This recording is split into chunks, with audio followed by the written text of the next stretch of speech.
Force was born. And as early as 1898, the War Department showed interest in the glider. But it took a pair of clever bicycle makers who tinkered with a man-carrying kite to add imagination and power.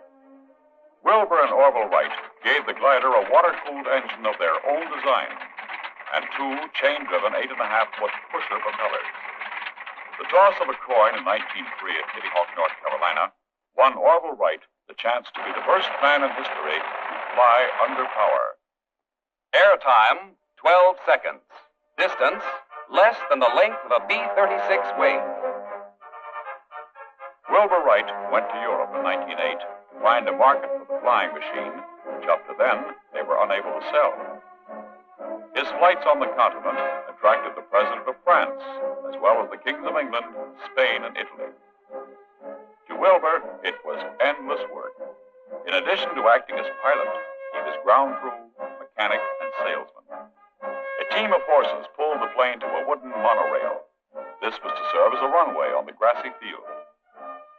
Lifted by a few men, the flying machine was swung into position facing the wind. To provide thrust for the takeoff, the Wrights had developed a weight-falling catapult. After the props were spun, the engine kicked over. Wilbur and his passenger, a French journalist, took seats on the lower wing and braced themselves for an exciting ride.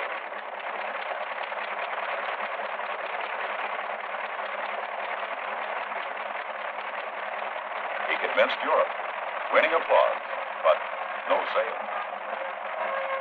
Back in America, encouraged by President Teddy Roosevelt, the War Department opened bids for a heavier-than-air flying machine. Signal Corps specifications required that it carry two persons a distance of 125 miles at an average speed of 40 miles an hour. The Wrights signed a stiff contract. Finally, at Fort Myer, Virginia, they flew a machine that was accepted as U.S. Army Airplane number 1. By 1913, 41 Army pilots were decorated with these gold military aviator wings. Among them was Lieutenant Henry Arnold, who later, as commanding general of the AAF, led 2.5 million airmen to victory.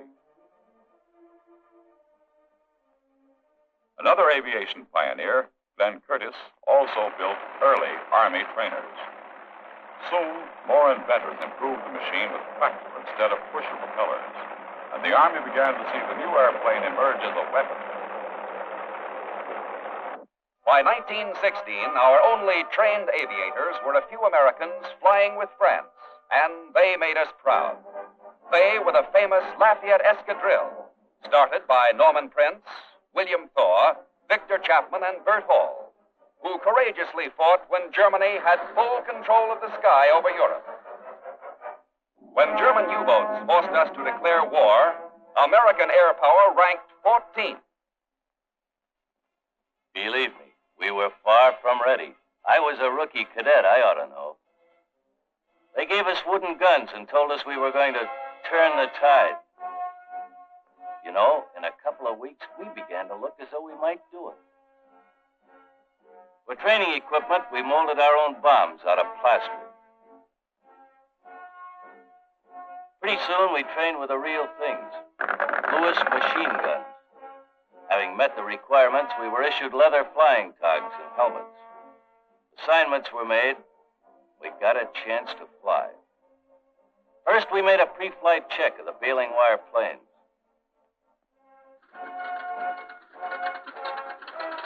Then we tried our wings.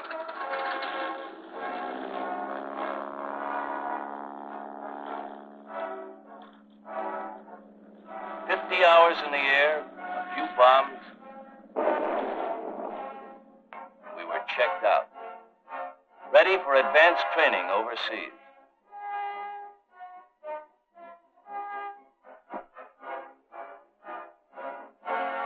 America was producing airmen, but we didn't have a single fighting airplane. Only a few of our leaders were wise. Newton Baker, Secretary of War, was one. He insisted supremacy of the air in modern warfare is essential. Woodrow Wilson was another. The president asked for $600 million to meet the needs of military aviation. Meanwhile, Red Cross girls saw us off on our way overseas. Since Congress couldn't vote us time, we went to France without airplanes. But we did go in style. Camouflaged luxury liners like the Leviathan were used as troop ships.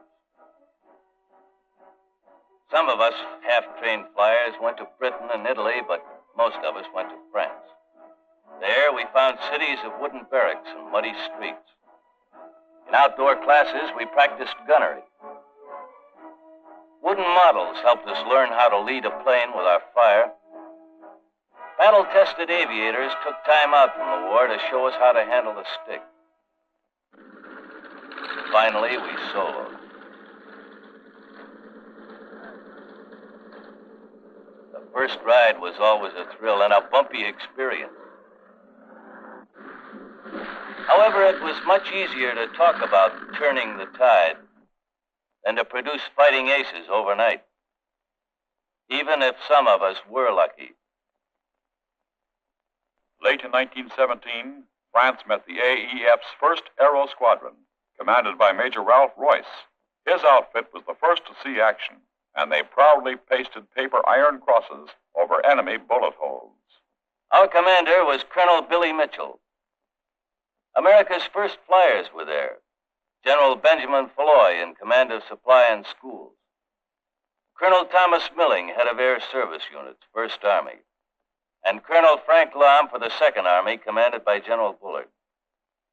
When Major William Thor and the Lafayette Escadrille became the 103rd Aero Squadron, they brought a record of triumphs. Thor, 5 German planes down. Lieutenant Larner, 3. Lieutenant Merrick, 1. Lieutenant Tobin, 3. Don't forget the aces. Captain Field Kindley with 12 victories, and Major Raoul Lufberry with 17, before they were both grounded forever. Then those who lived to take part in another war, Captain Elliot Springs with a score of 12, and the ace of aces, out of the ring, Captain Eddie Rickenbacker with 26 victories. America's airplane factories and us war workers didn't get started until late. To make airplane wings, they took us house carpenters, furniture upholsterers, even seamstresses with high pompadours. Meet Rosie the Riveter, 1917. Painters used varnish that smelled like bananas. The fuselage, which we finally chose, was of British design. The engine was all American. Its manufacture was the outstanding production achievement of the war. In all, 4,500 DH-4 airplanes powered by the Liberty engine were put together in this country.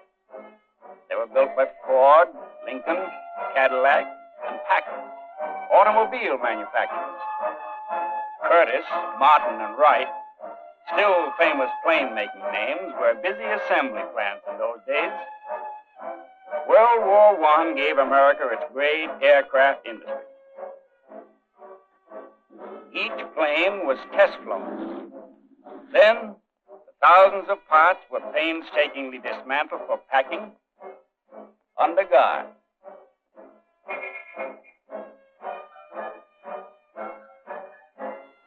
Crated and addressed, it was off to the front. In France, husky mademoiselles handled the wings like toys. Here, parts were reassembled into the fighting craft, which helped sweep the enemy out of the sky. May 1918, and the first American DH-4s rolled directly from assembly sheds to the airfields. Only 8 months after they were ordered into production, they joined American aviators ready for the big push. When the order to prepare for battle was given, truckloads of aerial bombs were delivered to the planes. There, armorers fused the bombs and loaded the racks. Then the boys who had to take them off made sure the job was done right. The boys still talk about the big push. When we lifted the flaps that September morning in 1918, everything was ready. Billy Mitchell had asked for every Allied airplane that could fight. We brought them out. The brass ordered a tremendous air force to control the skies over the Samahil sector. This was the First Army's field of battle. For the dawn takeoffs, we put flares on our wingtips. Every Allied field on the continent gave its planes.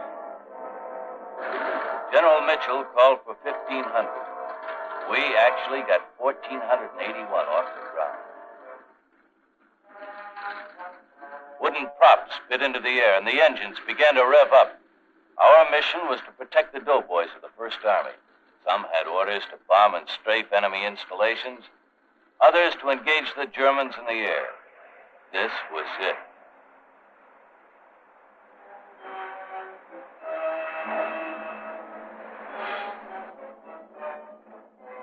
Each pilot had been carefully briefed for his part in the mission.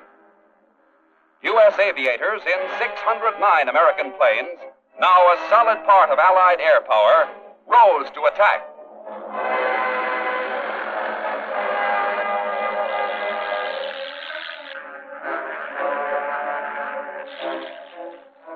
Germany put albatrosses, Fokkers, more than 30 different types of planes in action to fly no-man's land patrols. Some of the Huns dropped bombs by hand on our troops.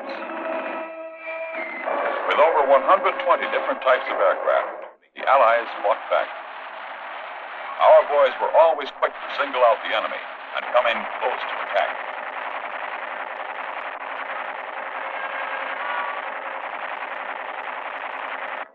The German was hurt. He tried to escape, but couldn't make it. Our pilot signaled that he had made another kill. And after a victory roll, he rejoined his buddies. Other enemy ships strafed our observation balloons, burning them out of the sky.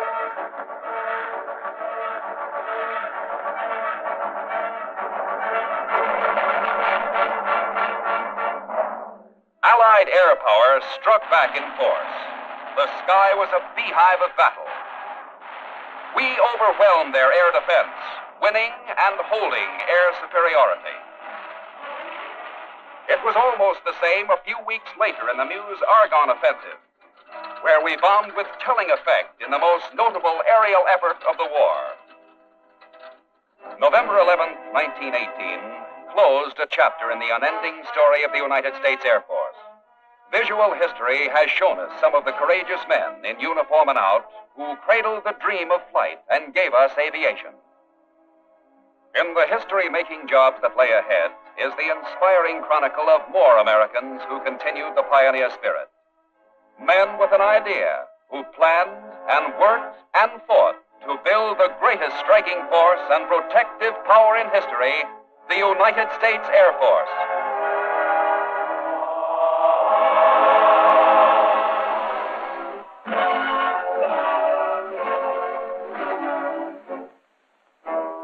November 11th, 1918.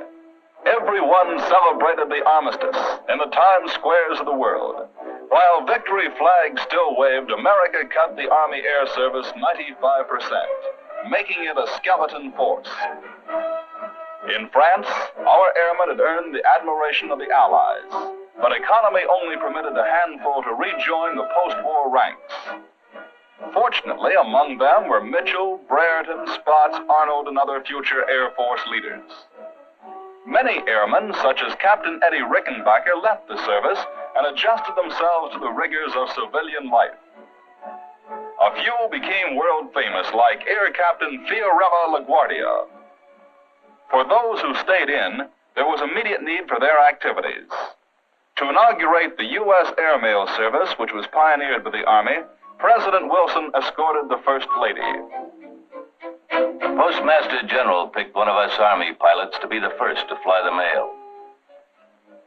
With the benefit of the Red Cross, the President had addressed a letter to the Postmaster of New York City. Witnesses watched the famous first airmail letter being posted. Lack of instruments and navigation maps made flying tough, but we hoped jobs like this would increase public confidence in our ability. With the mail sacked up and ready to go, Wilson and the pilot discussed the proposed flight. Meanwhile, the 4 mail sacks were stashed away in the open cockpit under the president's friendly gaze.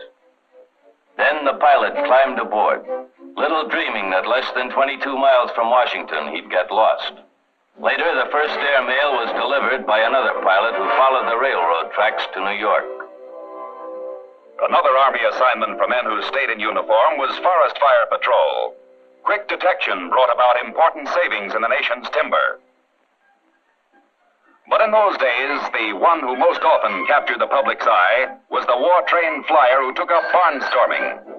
With a $50 surplus trainer and a complete disregard for the law of gravity, he worked in a drafty office only a few seconds a day. To wildcats like Howard Hawks, Roscoe Turner, and Stinson goes much credit for introducing America to the sky. Even the obsolete pusher, condemned by the Army before the war, helped popularize aviation, develop airfields, and add to the knowledge of flying. The crowds loved to watch the daredevils outdo each other with spectacular stunts.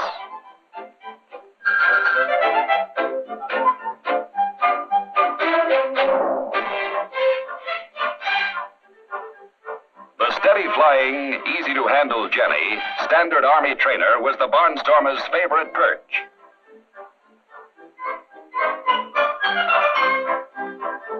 Although some of the more reckless civilian flyers gave aviation a black eye, most of them helped America lead the world toward the air age. Wherever there was business enough, the gypsy flyer settled down. He bought a bigger plane, rented a larger cow pasture, and often gave free rides, especially to the ladies. Rides with every modern convenience. Eventually, there grew up the private intercity taxi services which flew millions of miles, direct ancestors of today's big commercial lines.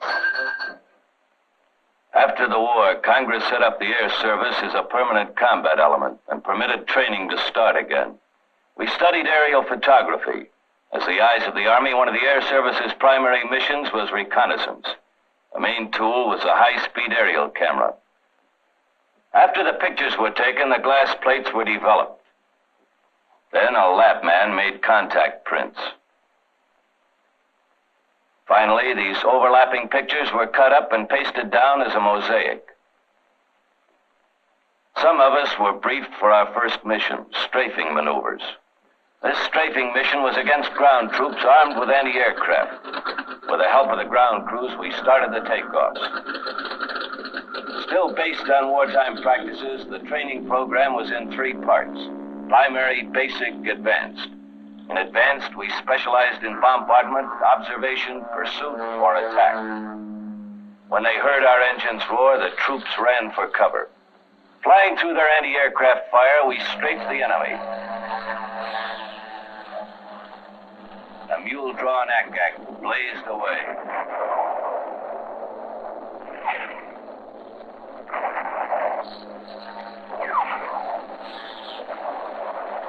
The Army maintained an active, though limited, interest in a lighter-than-air program. At a school in Scottsfield, Illinois, men trained for work with free as well as semi-rigid balloons. AEF success with observation blimps inspired Army interest in non-rigid and semi-rigid airships for 20 years into the future. Air Service Chief General Charles Menaher took pride in showing flight training to General Reed, Commandant, 5th Army Corps. Together, they watched Major Carl Spott signal 18 pursuit crews to prepare for a mass graduation review. This was the big moment after more than a year of the toughest training in the world. As the newest members of the Air Service, they took off to do their part in building America's early air power. It was a magnificent sight to see these squadrons take possession of the air.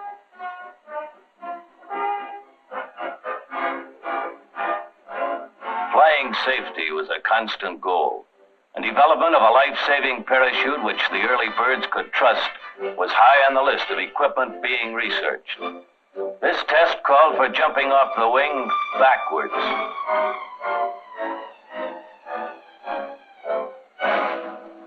Another method was having the slipstream open the chute and yank a man off the wing.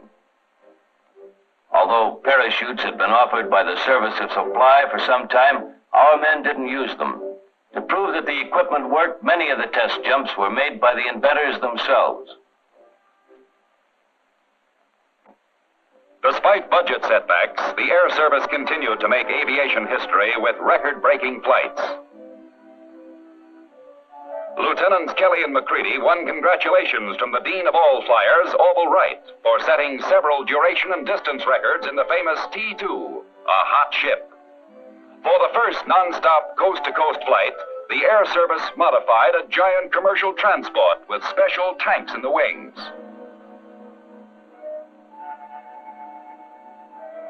This was the third try by the same men in the same plane. 2 previous west-to-east hops had failed. In preparing the plane, 780 gallons of gas were pumped aboard. By flying from east to west, they hoped to use up most of the gas load before climbing the Rockies. This was not a stunt. John McCready and Oakley Kelly were part of a larger Army program to develop better planes, engines, and navigation, and to advance flying techniques. As the prop was spun, history took note of May 2nd, 1923, as a memorable day. One of the tensest moments was the takeoff. Would the monoplane, now weighing 10,000 pounds, clear the Curtiss hangars at the far end of the field? It did. Throughout the 2,250-mile route, the pilots took turns at the controls. Average speed, 94 miles an hour. Less than 27 hours later, the T-2 arrived over Rockwell Field, San Diego. After spanning a continent, the huge plane and its 2-man crew settled down to Earth. And the single Liberty engine now taxied the T-2 on California soil toward the excited crowds. By covering the greatest distance ever made in a single cross-country flight, Kelly and McCready proved that eventually, in a national emergency, troops could be transported from one coast to another in little more than a day. In the early 20s, chief proponent for the value of air power was Brigadier General Mitchell. Since his return from France, he had insisted that an airplane could sink any surface ship. And when he argued that 1/2 the cost of a single new battle wagon could supply the planes to make the warship obsolete, Congress insisted he get the chance to prove it. For the tests, Billy Mitchell hastily assembled a force including some Navy flyers which he trained at Langley Field, Virginia. He taught them the same bombing techniques which he had learned in World War I. Engines were started, and the 1st Provisional Air Brigade took off for a mission which was to test the future of military aviation. Fast pursuits and heavy bombers, accompanied by auxiliary planes with cameras and observers headed for the latest target, a U.S. battleship. By new tests conducted on the obsolete Alabama, Mitchell tried to clinch his claims. Through the use of phosphorus bombs, he demonstrated the fine art of precision bombing.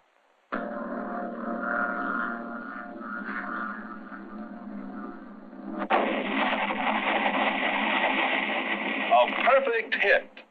This was expert pinpoint bombing. Heavier bombs were now prepared by the armorers of the Air Brigade, and the SS Shawmut radioed orders for the new takeoffs. Power men signaled the heavy bombers, and again they displayed the same remarkable precision. But the Joint Board was still unconvinced even when more bombs finally sank the Alabama. 2 years later, Billy Mitchell and his men prepared for a new series of battleship bombing tests, this time against the obsolete battle wagons, New Jersey and Virginia. On the deck of the San Miguel were General Pershing, Admiral Shoemaker, Assistant Secretary of War Davis, and the new Air Chief, General Patrick. The 1923 tests attracted even more widespread public and official attention. The target sat and waited for a 2,000-pound bomb to be dropped from 10,000 feet. The Air Service was learning that a near miss was the body blow that weakened the hull, setting up a target for the knockout punch. Mitchell's Air Brigade was becoming more and more expert and could lay those eggs anywhere.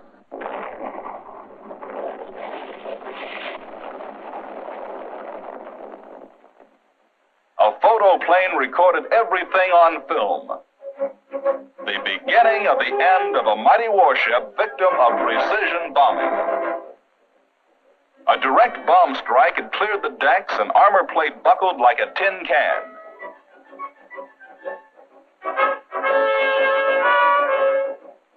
By showing her keel, the Virginia proves she's had enough. And she's on her way to join the other test victims, German sub U-117, destroyer G-102, light cruiser Frankfurt, and battleship Ostfriesland, as well as U.S. battleships Alabama and New Jersey. Air power versus sea power. The tests were a brilliant success, even if many years were to go by before their significance was fully appreciated.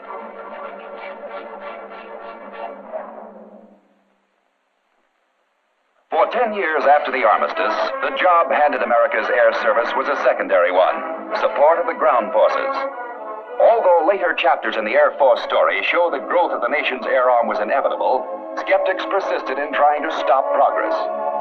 Thus, it was a slow and difficult climb to be allowed a more positive role in national defense, and eventually to prove, like Billy Mitchell did, the power punch of strategic bombardment and the peace power of the United States Air Force.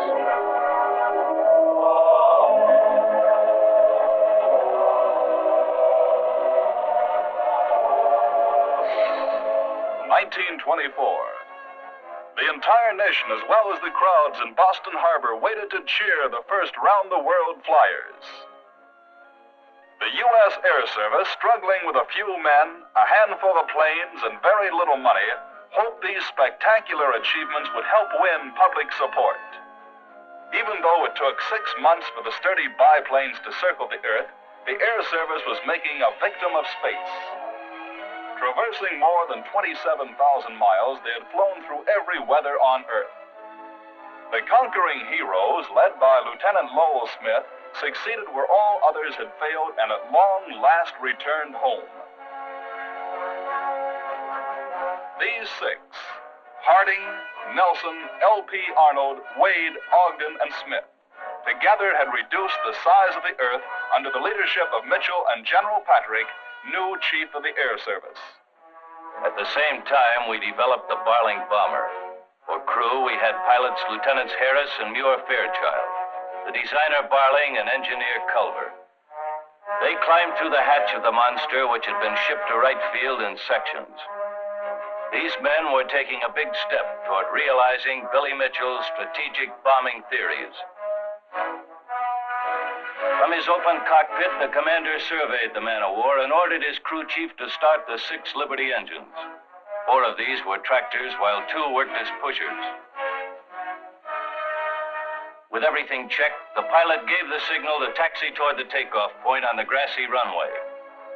The Barling had 3 wings, which spanned 120 feet, and it stood 27 feet high, dwarfing all air service planes of the time. Meet the Super Dreadnought, biggest attempt at a long-range load-carrying heavy bomber. In fact, this was the largest ever built in the United States up to then. During construction, it raised many eyebrows because the plane cost somewhere near $500,000. A very high cost for a new airplane idea when the total air service budget was so small.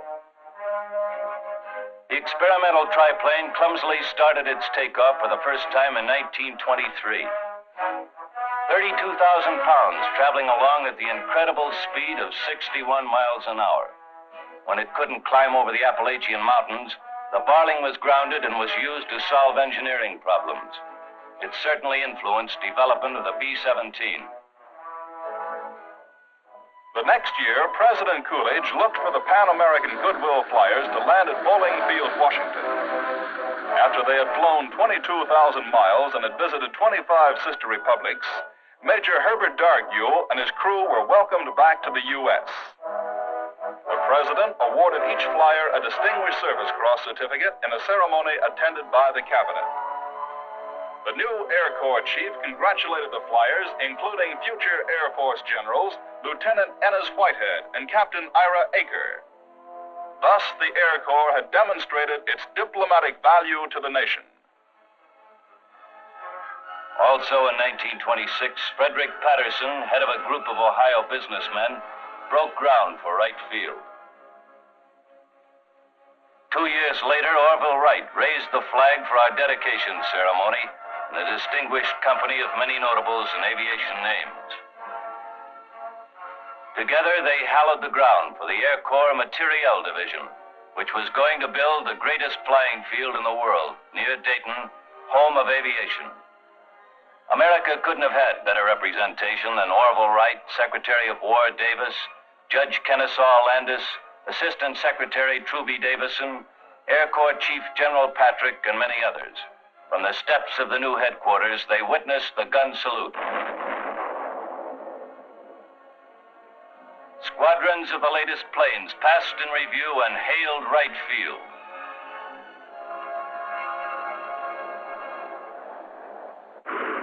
Another distinguished Army flight was the first non-stop attempt from California to Hawaii. Ground crews carefully prepared the huge tri-motor Air Corps monoplane called the Bird of Paradise. She was going to fly an untried course mapped out by Lieutenants Maitland and Hagenberger. Oakland airport crowds applauded the two Army flyers as they gunned their engines and started off down the long runway. Hundreds of gallons of gas made a heavy and dangerous load.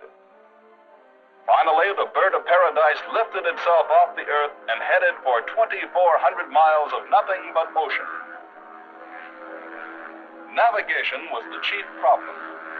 Using instruments he had designed and developed himself, Hagenberger guided Maitland straight to their goal, an island in the vast Pacific.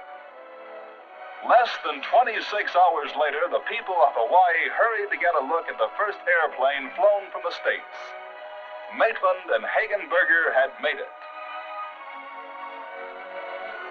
Seems that almost everyone in Honolulu came out to say aloha to the two tired but happy men who had spanned the Pacific. This was later regarded as the most perfectly organized and completely planned flight ever attempted. Hagenberger and Maitland triumphantly returned to the States by boat. In the 20s, the Army watched Americans stunt flying the oceans. Charles Lindbergh, Will Rogers and Wiley Post, Amelia Earhart, and many others. The Air Corps learned from successes as well as failures, like this overloaded civilian takeoff. Luckily, Ruth Elder and our pilot were only slightly injured.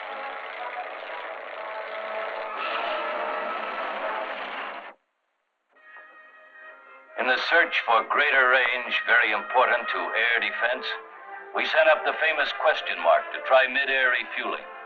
Another in the Army's never-ending chain of experiments. The idea was as simple as tapping a beer barrel at 70 miles an hour. First, the tanker plane let down a gas line. After a crewman aboard the question mark caught the hose, contact was made. This was done 43 different times in order to transfer 40 tons of gas, oil, food, batteries, and supplies. 9 of these delicate contacts were made at night. In all, 5,660 gallons of gasoline and 245 gallons of oil were transferred by this air-to-air refueling method. After completing a transfer, the question mark threw off the gas line, which was then pulled back into the tanker plane. The experiment continued successfully for nearly a week, breaking every endurance record known. When the question mark finally came down, it proved that a plane could fly 11,000 miles without stopping, and that U.S. Air Corps flight training was the best. Major Carl Spaatz and his crew, including 2 other future Air Force generals, were the champion endurance flyers of their time. This was the beginning of the idea that the Air Corps could deliver a payload anywhere on Earth. Even in 1929, the United States Air Arm had shown that strategic operations could be extended to cover half the globe. The question mark's engine showed only trivial wear. If it hadn't been for a plugged grease outlet, who knows how many more days they could have stayed aloft. The rugged five-man team was made up of Staff Sergeant Huey, Lieutenant Pete Quesada, Lieutenant Harry Halverson, Captain Ira Aker, and Major Carl Spotts. With questions answered, the question mark returned to its hangar. Lieutenant Colonel Ralph Royce, during the severe winter of 1930, led the first pursuit group flying Curtiss Hawks through 3 weeks of exercises in sub-zero temperatures. This was a large-scale operation. For many years, the Air Corps was seriously engaged in cold weather tests for its men and machines. Their concern was with the icebound approaches to the American continent. Airplanes had already crossed the North Atlantic and the North Pacific. Eventually, why couldn't enemy aircraft follow the icy meridian straight over the top of the Earth? Just before one mission, a blizzard hit, freezing up the engines. The men found that crankcase oil became a solid mass. Maneuvers such as these demonstrated the vital need for a cold weather testing program. Skis were welded to the ice. Nevertheless, the crews persisted and they got the planes ready to fly. Under the most difficult field conditions and working in frigid temperatures without de-icers, without electrically heated suits, and in open cockpits, the Army Air Corps trained to defend America. American air races started in 1920 and continued to focus public attention on flying for 19 years. Remember the 1925 Pulitzer contest? Our entry was a Curtiss Hawk. General Patrick instructed Lieutenant Bettis as Jimmy Doolittle looked on. The Navy's entry was the same, except for the paint job and the pilot. Lieutenant Al Williams held the speed record and was confident of success. Bettis was the first to take off.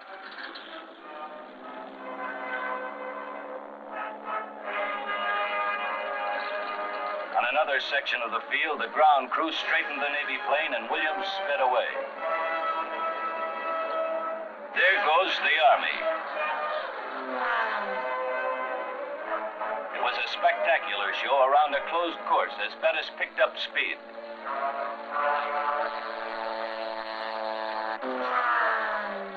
First he equaled Williams' old record, then he went even faster. Williams dished out tough competition. Even before Bettis came in for his landing, everyone knew that the Army had won. The new speed king of the year was Cyrus Bettis, who averaged 249 miles an hour.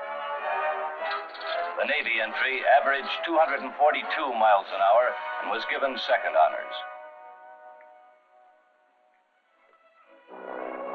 2 weeks later, in the Schneider International Seaplane Race at Baltimore, Army was represented by Lieutenant Jimmy Doolittle. The Navy was in this one, too. They both flew Hawks fitted with floats. Britain entered a Napier. Italy, a Machi. The float planes took to the sea. Doolittle was the first to respond to the signal. In the face of top-notch competition, Army was the first to cross the finish line, a 232-mile-an-hour winner. Cleveland air race crowds loved the Army maneuvers. The 1st Pursuit Group and the 17th Attack Group in spectacular operations.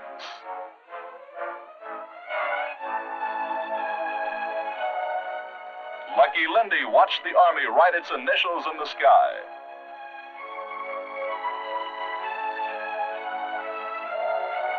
During the 20s, the Air Corps proved the airplane was more than a weapon.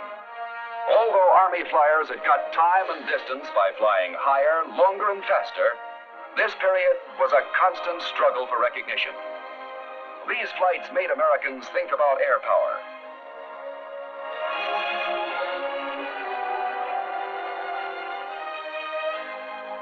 Later chapters in the Air Force story will show the growing importance of the air arm for national defense.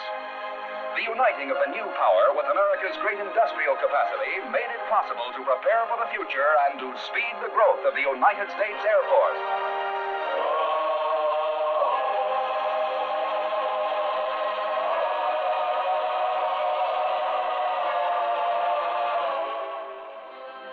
1930. Randolph Field was dedicated and a new Air Corps era began. One of the Army's first pilots, General Frank Baum, received congratulations as father of the West Point of the Air. It soon developed into one of the greatest air bases in the world. To this $10 million Texas Air City came headquarters for the Air Corps Training Center. Randolph eventually became the concrete nest where many of America's World War II Eagles learned to fly. We held large-scale maneuvers in 1931 over the northeast quarter of the nation. Veteran flyer General Benjamin Floy, who was to be named Chief of the Air Corps before the year was out, announced that this was the greatest concentration of Army Air Corps planes ever attempted. We had brought to Dayton, Ohio, almost 700 Martin, Keystone, and Curtiss two-engine bombers, backed by squadrons of swift Boeing P-12 pursuits. For a 9-day period in successful combat maneuvers, air crews practiced with all types of military aircraft, flying almost 2 million air miles. Outside San Antonio, Texas, the 3rd Attack Group, one of Hoyt Vandenberg's early outfits, developed techniques to destroy enemy planes on the ground. For targets, they used Weary Willies, a polite name for worn-out and obsolete aircraft. Each Keystone dropped a string of 3 bombs. The lesson: enemy planes destroyed on the ground can never menace the skies. During the early 30s, President Hoover came to Bowling Field to decorate an ace. Air Corps Chief General James Fichet read the citation honoring Captain Eddie Rickenbacker for his heroism 12 years before in the battle skies over France. For 2 other heroes, the Air Corps dispatched a non-rigid airship to salute a majestic monument rising from a stone star on the highest of the Kill Devil Hills, among the sand dunes near Kitty Hawk, North Carolina. Man's first successful flight was thus fittingly dedicated with a wreath from the sky. Here, the history of man's conquest of the air was inscribed in bronze and granite. At Washington ceremonies, only one brother was alive to hear the Distinguished Flying Cross citation read by Assistant Secretary of War Truby Davison and to receive the certificates from Secretary of War Dwight F. Davis. Orville accepted for Wilbur as well as himself. Together, they had built a machine which influenced the course of history. While America engaged in peaceful pursuits, on the other side of the globe, the Japanese military machine was preparing for war. Her Army and Air Force swarmed over Manchuria, and aggression exploded.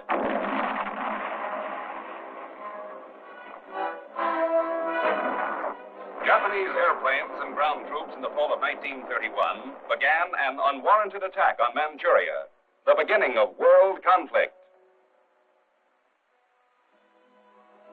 In the States, we agents of the Indian Bureau had asked the War Department to help us get food to the snowbound Navajo tribes in Arizona.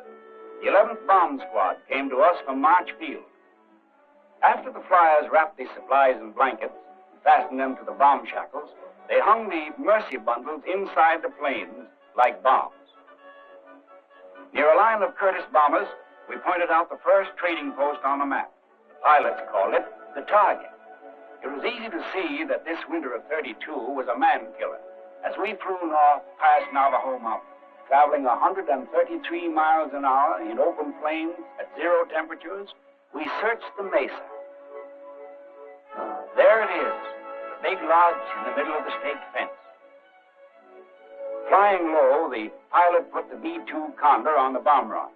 Skimming over the foothills, it felt like we'd surely graze those trees on the ridge. There go the mercy bombs.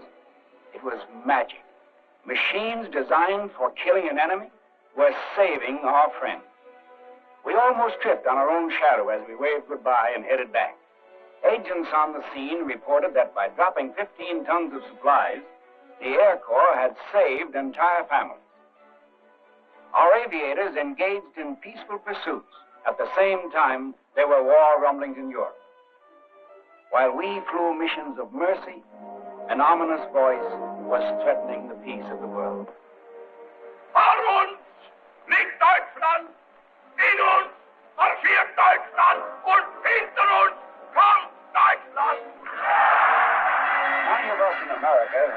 mistake of laughing at this adult hit. From 1933 on, his leaders made their party day in the city of Nuremberg a tremendous spectacle. The Nazis had finally come into power. These very same kids were to face Allied armies, navies, and air forces only a short time later. Within 6 years, as Germany's Wehrmacht and Luftwaffe, they threatened the freedom of all the world.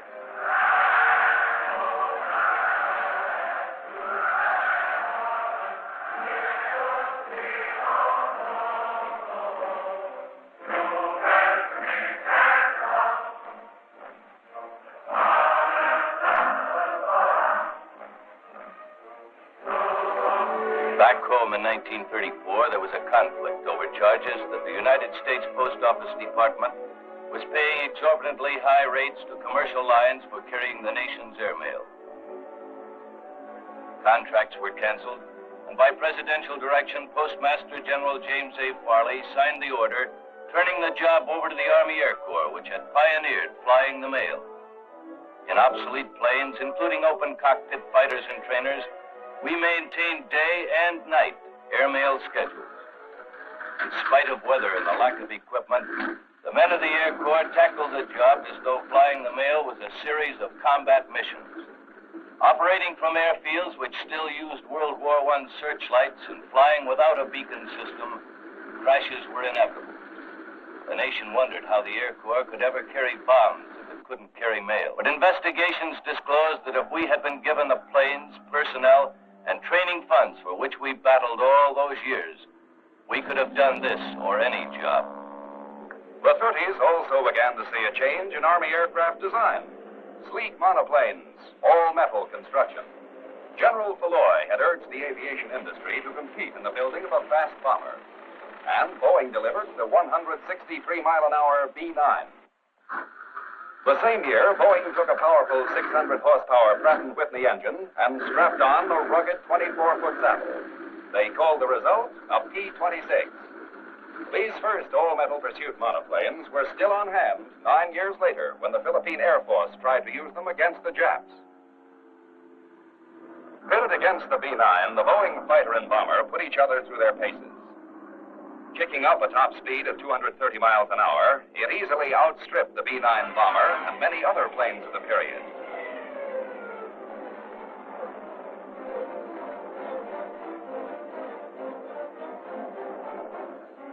Another entry in the bomber competition was Martin's early version of the B-10, also a twin-engine, all-metal monoplane.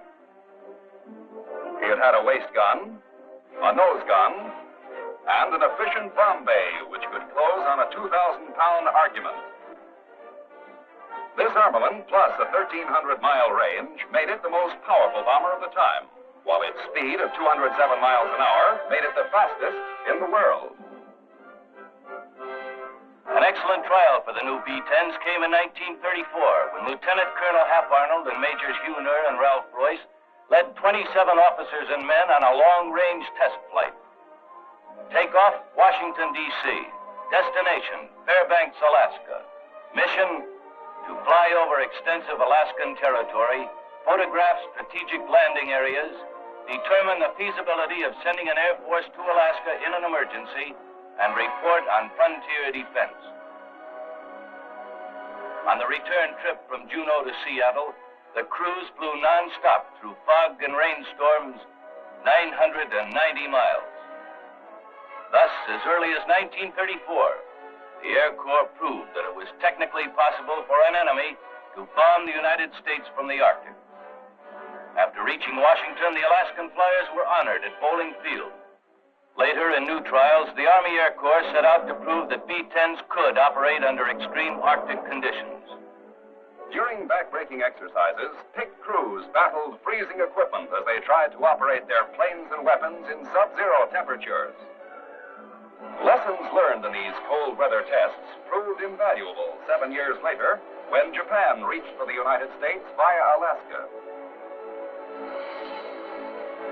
While the new bombers had in a sense moved America's frontier to Alaska, they also demonstrated that should the need ever arise, this same frontier could receive aid by air. At West Point, where the Army's future officers were schooled, the only flight training for cadets up to June 1935 was the time they put in flying over the hurdles during cavalry maneuvers.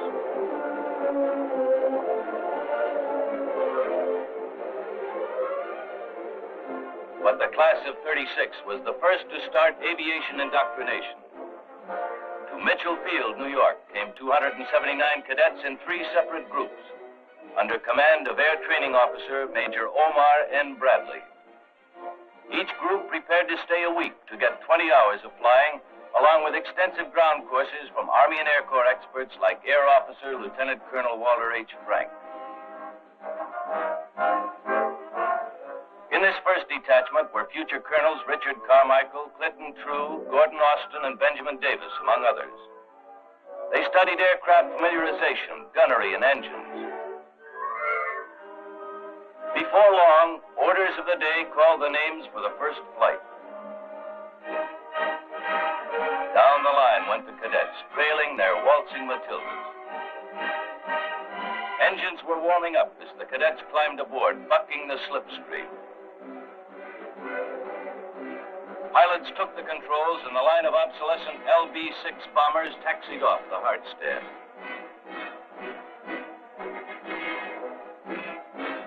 At Mitchell, the runway was a cleared field where the big planes formed a huge oval, treating the West Pointers to an Air Corps dress parade prior to taking off.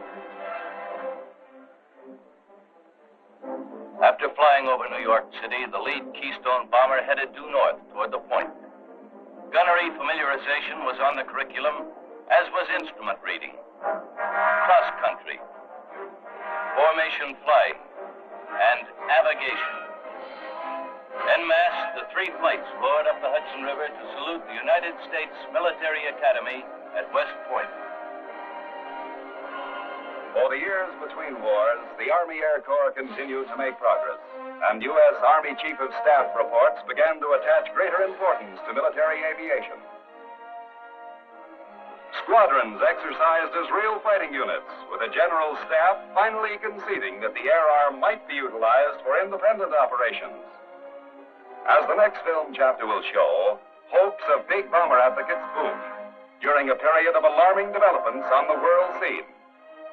In this prelude to war, weapons for American defensive strength and long-range striking power were being developed and proved by the United States Air Force.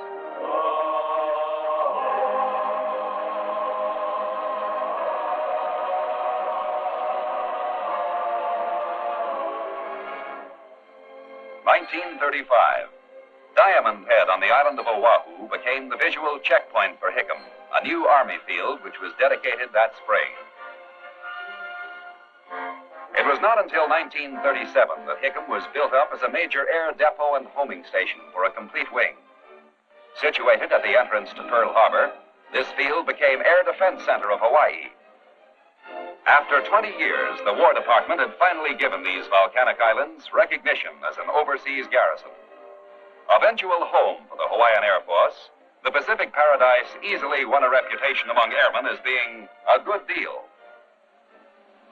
When the volcano Mauna Loa on Hawaii suddenly became active, the government called on the Army Air Corps to bomb the lava flow and try to save Hilo City. We still welcomed every chance to serve the public and win their support.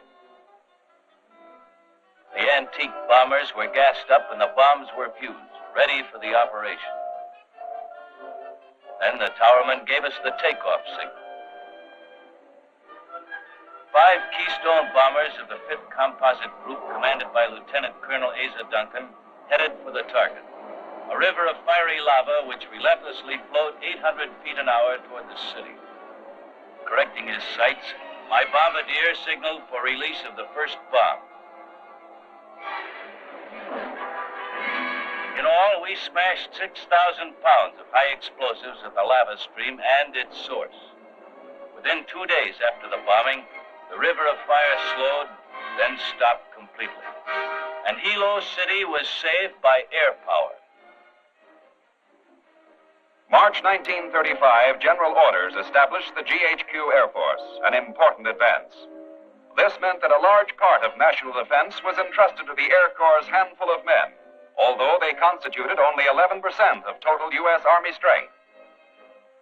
The plan was under command of Air Pioneer Brigadier General Frank Andrews, who announced that GHQ had set up 3 combat wings bedecked in camouflage. One at Langley Field, Virginia, for the east. One at Marchfield, California, with aerial forces to protect the west. And one at Barksdale Field, Louisiana, ready for any emergency. Thus, the nation was provided with small mobile air forces, theoretically capable of spotting and intercepting an enemy before he could get within striking distance. And, if necessary, planes could be dispatched to reinforce American bases in Hawaii, Panama, or Alaska. Under GHQ, the role of aircraft in coastal defense was also recognized. We helped Andrews, a flying general, prepare to beat the Lindbergh record by using a Martin B-12, fitted with flotation gear. 2 1,100-pound bombs served as payload for the speed test over the 621-mile course. A pair of supercharged 750-horsepower engines easily lifted the huge amphibian off the bay. Flying from Langley Field, Virginia to Bennett Field, New York, and return, Army engineer timekeepers tracking the entire flight clocked Andrews at 165 miles an hour, whereby he established 3 new world records for seaplanes and advanced American air power. In the interest of scientific research, an historic flight was made on Armistice Day, 1935, from the Stratobowl in South Dakota. Jointly sponsored by the Army Air Corps and the National Geographic Society, the world's largest balloon was made ready by an army of soldiers, technicians, and scientists. This was to be the climax to years of work by men like Dr. Lyman Briggs, Air Corps Chief General Oscar Westover, and Captains Albert Stevens and Orville Anderson. It was a proud moment for the 3 Army airmen.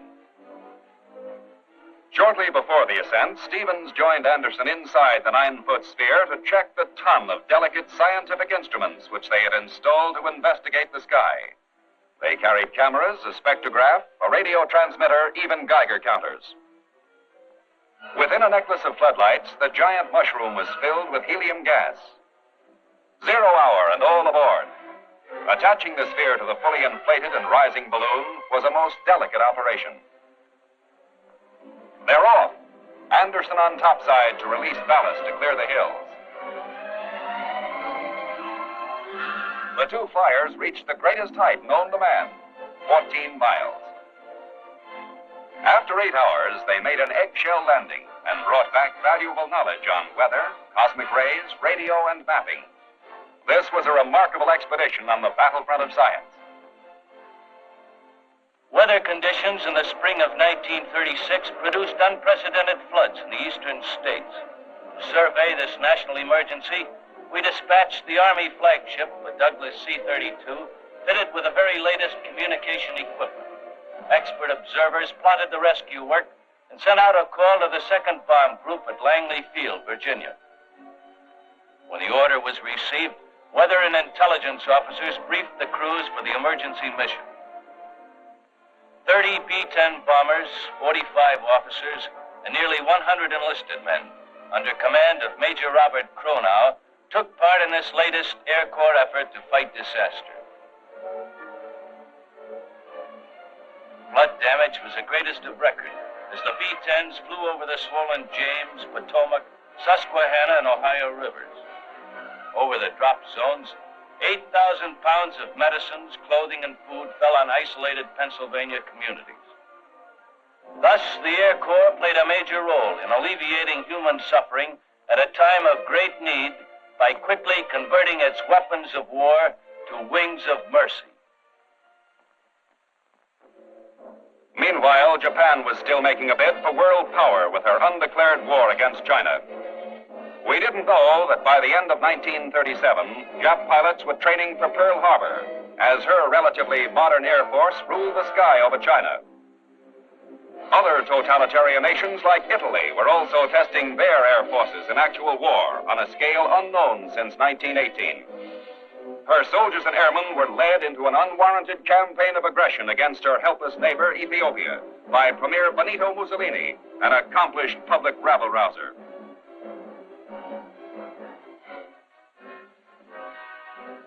In a country so primitive, there was no real opposition. To Mussolini's pilots, bomb strikes on native troops appeared like flowers bursting into bloom. The day he went before the League of Nations, Haile Selassie knew he would plead in vain.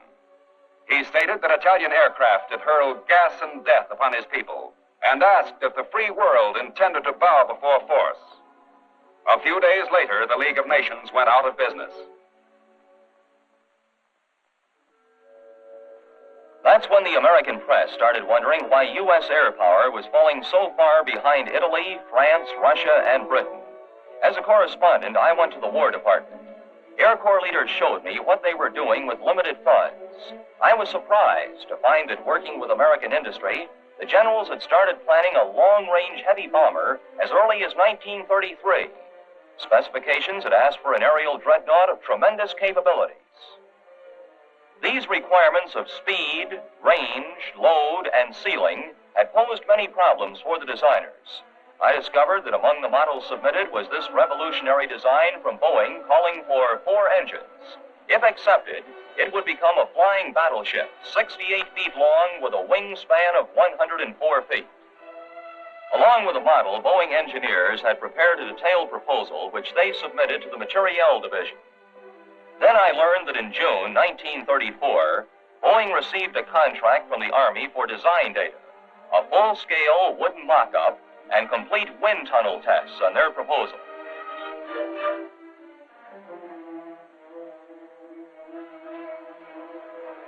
Later, with many changes and suggestions, the Army Inspection Board approved construction of only one experimental plane. But so great was Boeing's faith in their idea, they borrowed money and staked their future on building the single B-17. Because this airplane was being constructed in competition, there was no financial support from the government. Instead, there is considerable skepticism and opposition. Therefore, it was strictly a pioneering venture, even to the wooden scaffolding and the custom-made parts and instruments. Building the first 4-engine bomber was a great gamble. No one would have thought that this maze of metal taking shape in the Boeing plant was to become one of the major weapons to fight for freedom a few years later. June 1935. The men who built her rolled the baby out into the sun. She looked magnificent.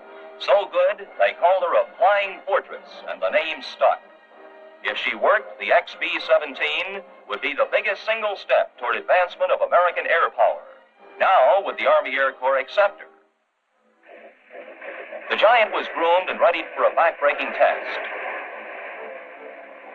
At Seattle, the XB-17 pointed its sharp nose to the east and with a great surge of power soared into the air.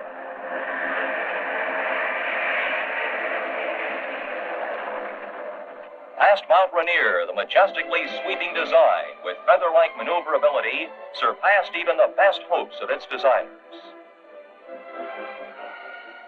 The bomber flew the record-shattering 2,100 miles non-stop in exactly 9 hours at an average speed of 232 miles an hour. The basic Air Corps specifications were met as the plane came to rest at Wright Field, Ohio. For 2 months, Air Corps engineers tested the B-17. Few other planes were equally important in air history. Then came the day of the big test. October 30, 1935. And before the very eyes of the Army brass who had come to decide on it, high hopes were shaken.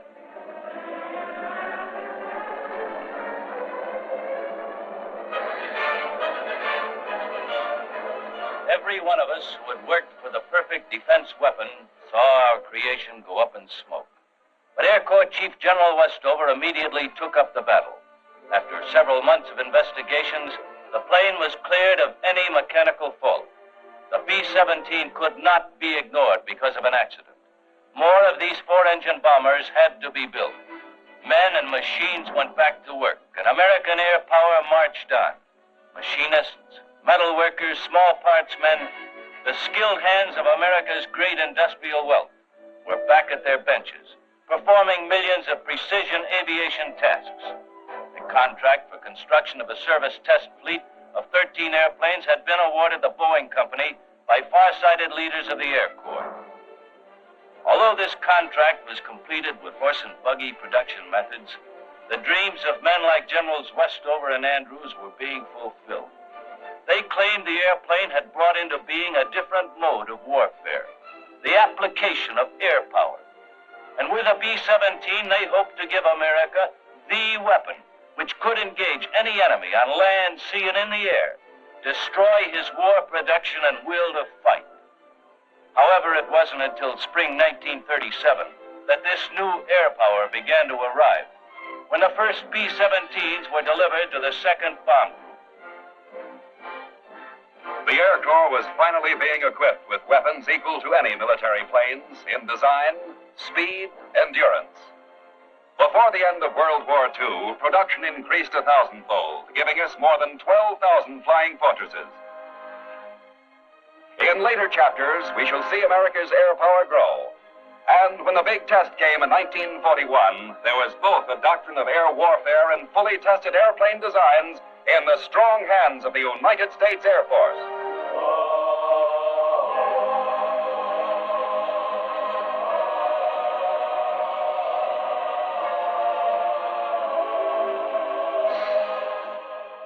Late in 1937, the Army Air Corps prepared 6 flying fortresses for the famous Goodwill flight to South America. Special flying gear for 49 officers and men was inspected for the record-breaking mission. Finally, on February 17, 1938, engines were started and the B-17s began to rev up. Lieutenant Colonel Robert Olds signaled the planes to proceed individually over the route. In charge of the entire B-17 service test program, he devised this flight procedure for crew training.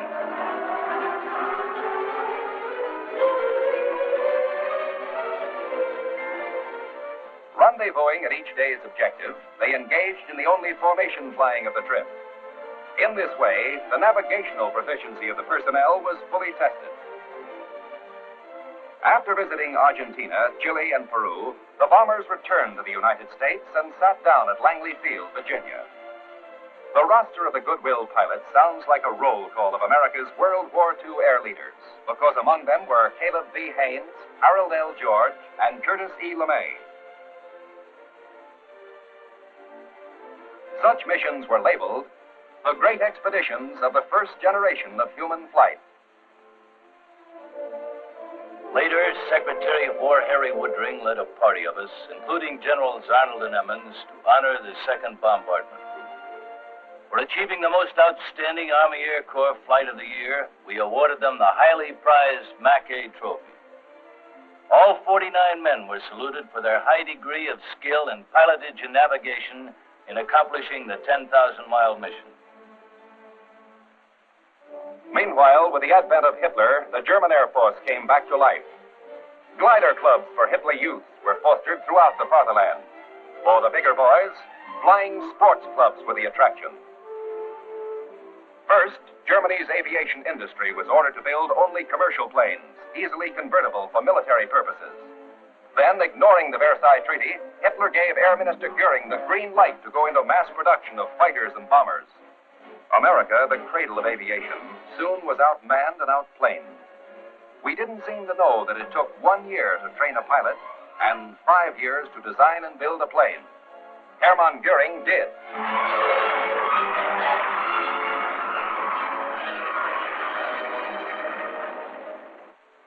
Hitler now had a powerful political weapon, and waxing Nazi aggressive ambition put it to use. Mechanized forces with 400 aircraft began to cross the Austrian border on March 11, 1938.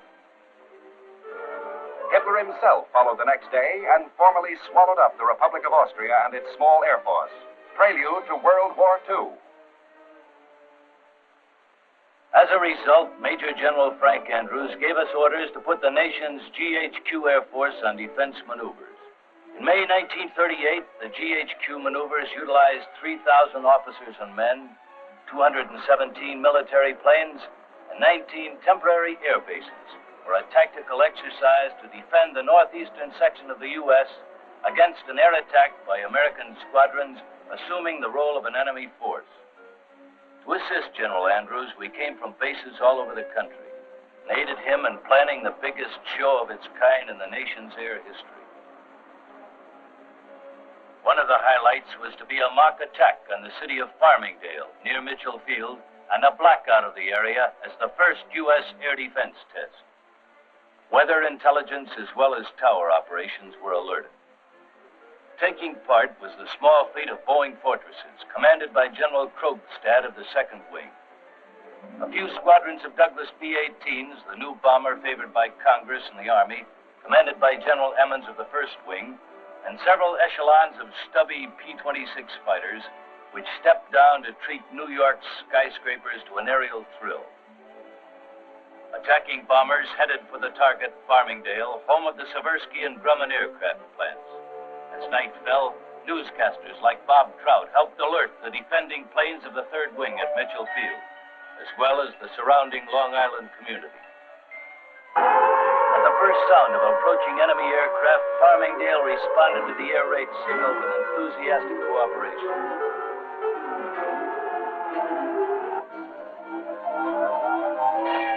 The moment one plane was spotted, the detector picked up an entire squadron. They dropped flares instead of bombs, and with blank ammunition, the defenders hit back.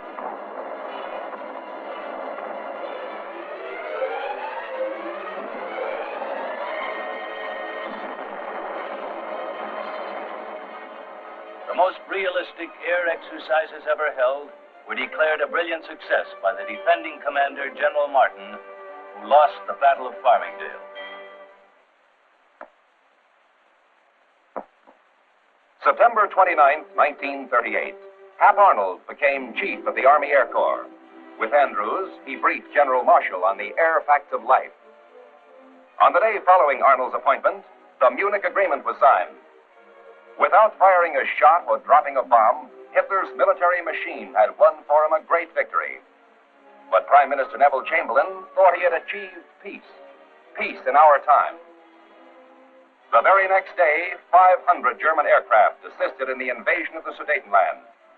By appeasement, Hitler had conquered Czechoslovakia. 6 months later, the Czech Republic was dissolved. Munich taught America a great lesson. In international diplomacy, as in poker, you can't win if someone else holds all the aces. So in 1939, the Air Corps began to expand, to give the nation minimum air protection. And young Americans came to Texas to learn how to walk in the flight boots of air heroes like Thomas Selfridge, Eddie Rickenbacker, and Billy Mitchell. Thus, the training to build a manpower pool of reserve pilots began. Cadet requirements were rigid and the course was tough. In fact, only 50% of each class made the grade. Within a few hours after his arrival, Mr. Cadet drew his uniforms, including white gloves, and was given a room, army blankets, and a rifle, which he learned to care for like a baby. Stern-faced and serious upperclassmen received their orders to guide the new flying cadets, whom they called dodos, through the intensive ground and aerial courses. Before the dodos learned to fly, they became soldiers.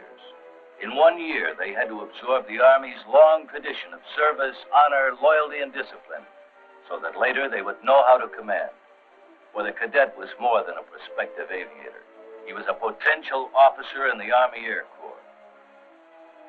For the academic phase of the life at Randolph Field, the Department of Ground Training provided the new cadet in the primary stage with intensive studies in meteorology, navigation, radio, and air regulations. In fact, all the knowledge necessary to become the best darn pilot in the world. When we marched into the mess hall, we were anxious to hear the orders of the day. Classes which were promoted into basic training were announced by the cadet adjutant. The next morning, my new officer instructor was waiting for me when my class reported for duty. Those of us who weren't washed out thought we were pretty hot pilots. But soon after breaking ranks, we realized we had a lot to learn when we met a real flyer. We were about to spend a lot of time with this man and our new basic training plane, and we liked them both from the start. After flying primary trainers, the slick BT-9s looked like push-button flying jobs. We still didn't have to worry about retractable landing gear or armament, but now we did have to work flaps, trim tabs, operate radio, and other new devices. There was so much aerial activity at Randolph Field that some joker figured we used to fly 3 times around the Earth each day.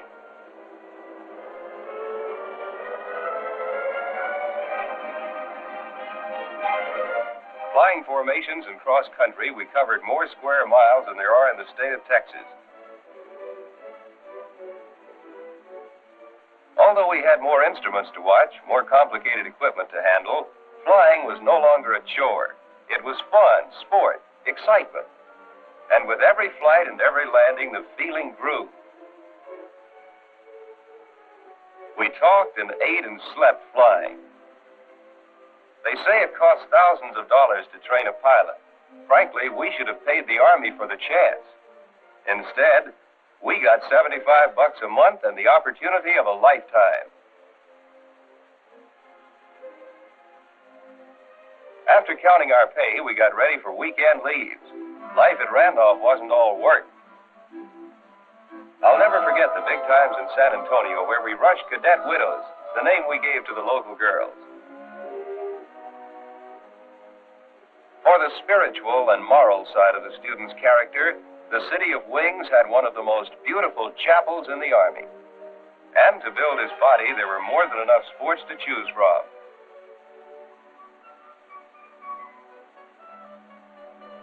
One thing I bet none of us will ever forget was the calisthenics with rifles before breakfast.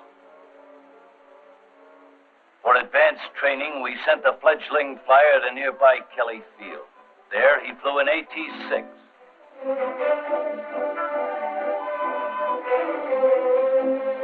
Although the 1939 Aviator was America's #1 idol, no longer was he a one-man show. That ended in 1918. Teamwork was the keynote for training, just as each cadet learned that it was the basis of all flying. The leader and his wingmen were a team, pilot and air crew, flyer and ground crew. Because in this business, every man's life was always in the hands of a team. The Germans had their secret weapons. We had some ourselves. But the most valuable weapon in our entire arsenal was the self-reliant, resourceful American soldier. Accordingly, our cadets have always received more actual flying hours than any other nation.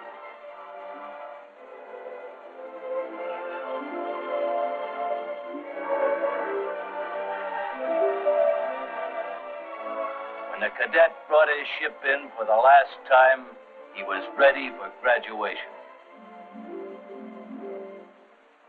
With simple ceremonies, the cadets were sworn in and commissioned as second lieutenants in the Reserve Corps. Later, the graduates received their certificates in Silver Wings. Rigid and careful training had converted raw recruits into men mentally, morally, and physically fit to help defend the nation. Surrounded by their admiring families and friends, the cadets learned there were many rewards, personal as well as patriotic, for the best darn pilots in the world. Keeping pace with the big national defense efforts, pilot and other Army Air Corps training programs were marching forward to create air preparedness. When the new expansion program was finally put into operation during this prelude to war, the few hundred graduates of 1939 were but the vanguard of a great army of Americans learning to fly in defense of the United States. The goal of the Air Arm has not been to create a large standing army of service flyers, but rather to build up a reserve of trained personnel upon which it could call in times of national emergency.